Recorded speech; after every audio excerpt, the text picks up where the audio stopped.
Oi, gente. Agora, continuando o componente de microbiologia básica, nós temos o conteúdo referente à micologia, ok? Então vamos começar falando sobre as principais características que os fungos possuem. Tem N características, mas vamos primeiro fazer um pequeno comentário sobre as principais. Então, dentre as principais, nós temos o quê? Primeiro, são organismos eucariotas, diferentemente das bactérias que são procariotas. O que significa, então, eucariotas? Numa visão bem básica, bem geral, são células, né? Células eucariotas, são aquelas que possuem, primeiro, uma separação do núcleo onde contém o material genético do restante do citoplasma. Essa separação é feita através de uma membrana que chama-se carioteca. Além da presença da carioteca, que é essa membrana que separa o núcleo do restante do material celular do citoplasma, nós temos diferentes organelas, cada uma relacionada com uma função dentro da célula. Quais são? Algumas dentre elas, né, que vocês devem ter visto em biologia celular. Então nós temos mitocôndria, retículo endoplasmático liso, retículo endoplasmático rugoso, tá? Complexo de Golgi, tá? Então, são várias organelas diferentes, cada uma com uma determinada atribuição, e isso é uma característica das células procariotas, né? Quer dizer, eucariotas, oh meu Deus, nas eucariotas, procariota bactéria. Então, nas células eucariotas, que são as células das vegetais, as células animais e também as células dos fungos. Outra característica deles são aclorofilados, ou seja, o A aí vem de uma pré, né, relacionada a não, ou seja, não são, de negativo, não possuem clorofila. Então, eles não têm pigmentos fotossintéticos, que são as clorofilas.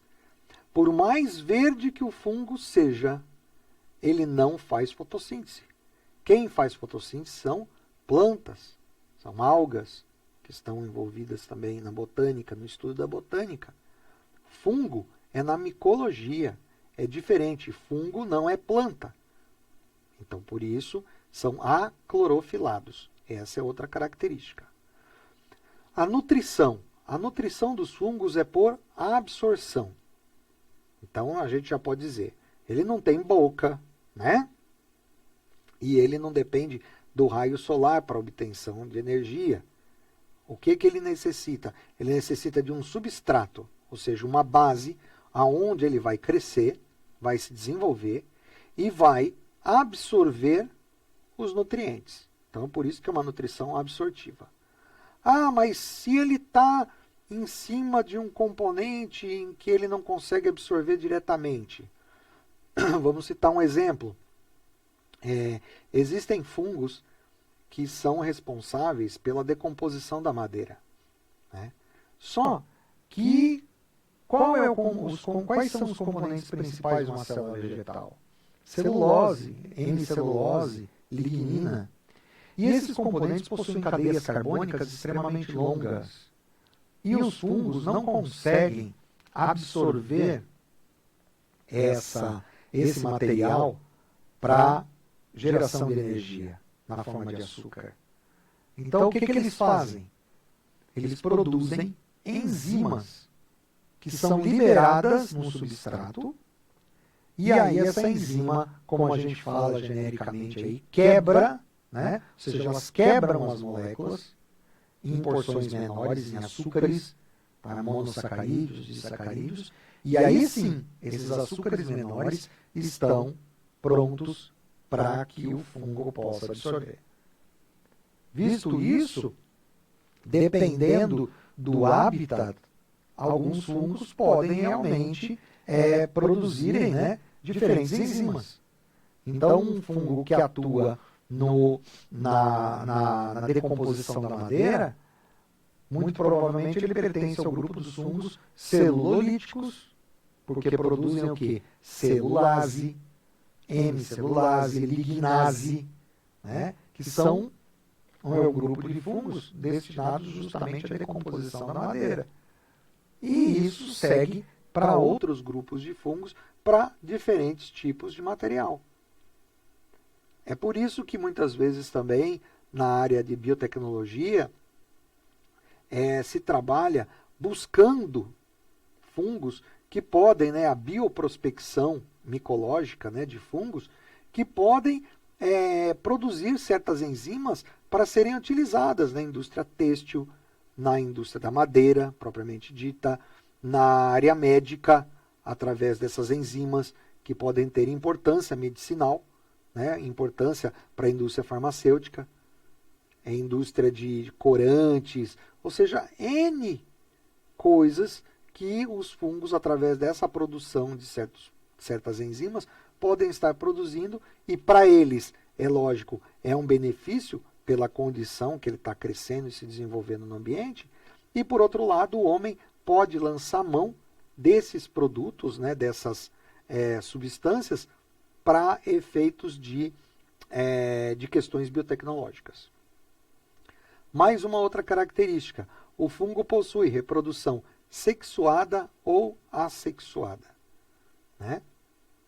Existem fungos que possuem determinadas fases em que ele tem uma reprodução assexuada, que é a geral, grande parte, quase a totalidade dos fungos tem reprodução assexuada, tá? E uma parte dos fungos possui reprodução sexuada. Por que eu digo uma parte? Nós vamos falar um pouquinho mais disso um pouquinho mais adiante na questão de classificação. Mas só para ajudar já a ir refrescando, não refrescando, mas para ir adiantando, e fazendo a nossa mente trabalhar um pouquinho, os fungos, muitos deles, possuem essa característica de reprodução sexuada. E aí, eles fazem uma troca de material genético, ou com um fungo compatível que está próximo dele, então faz uma troca e com isso você tem uma maior variabilidade, ou ele faz uma reprodução sexuada com ele mesmo, através de gametângio masculino com gametângio feminino produzido pelo próprio fungo, mas também gera aí uma variabilidade. Já na reprodução assexuada, ele simplesmente produz esporos. Lembra que esporos em bactéria, ele tinha uma finalidade mais de proteção. Quando a estrutura vegetativa da bactéria morria por alguma situação adversa, o esporo permanecia e suportava aquele ambiente. No fungo, uma função muito mais geral do esporo é auxiliar na reprodução, ou seja, ele é a estrutura que vai fazer com que haja germinação de novos fungos. Então, um fungo produz centenas de milhares de esporos, e esses esporos são extremamente leves, podem ser levados pelo vento, por adesão a determinados animais, pelo próprio homem, se espalhar pelo solo, pela água, o que seja. E aí, esses esporos, encontrando uma condição ideal nesse outro local distante de onde foi originado, ele pode germinar e dar origem a outro fungo. Nós vamos ver com mais detalhes a reprodução sexuada e assexuada e também verificar que a reprodução sexuada tem muito a ver com a classificação, com a taxonomia dos fungos. As estruturas somáticas, ou seja, a estrutura geral do fungo, é formada por filamentos. Que tipo de filamentos? São filamentos tubulares que nós chamamos de hifas. Tá? Então, vários filamentos semelhantes à raiz de uma planta que se espalham e eles que são responsáveis justamente pelo quê? Por absorver os nutrientes.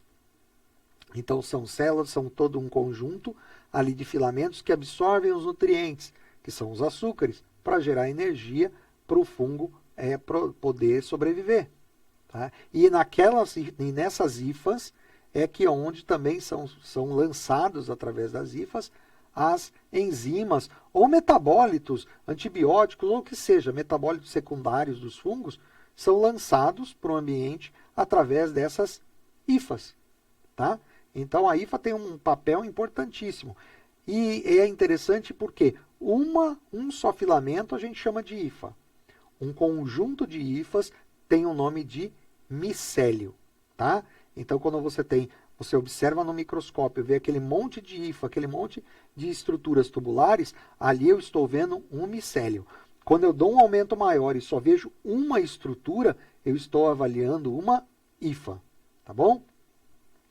E os fungos também possuem uma parede celular, só que é diferente daquela parede celular das bactérias. Lembra, bactérias gram-positivas, gram-negativas, os fungos têm uma parede com um pouco mais de nível de complexidade, podendo chegar até a 8 camadas, tá? Sendo que a porcentagem ou os elementos que mais aparecem na parede celular são as beta-1,3-glucanas e as quitinas, tá? Que são, não confunda com queratina, tá certo? Então, quitina, o fungo produz quitina e o fungo produz glucana, beta-1,3-glucana, beta-1,6-glucana, e dentre outros componentes. É uma parede que possui muito mais camadas, ok? São várias outras características, mas eu acho que para efeito de aula, para efeito de base de microbiologia, esse conjunto de características, aí, de 6 características básicas, já é interessante para todos nós, tá bem? Tá bom? Agora vamos falar um pouquinho mais da importância. O fungo está presente, gente. É uma coisa desde a antiguidade. Então, você encontra aí relatos, eu estou colocando aí na aula, do vinho, do pão, cerveja. Se vocês procurarem na internet, vocês vão ver relatos de milhares de anos. Para o vinho na Grécia Antiga, na Roma Antiga, né? O pão, o vinho, a cerveja, né? Na China, que são bebidas e alimentos, né?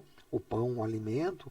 A cerveja, inclusive, foi recomendada há muito tempo atrás, até como substituto na Idade Média da própria água, pelo fato de que a água estava com tanto problema de contaminação, que fazia tão mal, resolveram virar e recomendar, toma cerveja, porque como passa pelos processos de fermentação, junto com o lúpulo, e como você tem também a questão, o lúpulo, junto com a levedura, o lúpulo tinha uma função também germicida, e aí você um líquido e era utilizado para hidratar, né?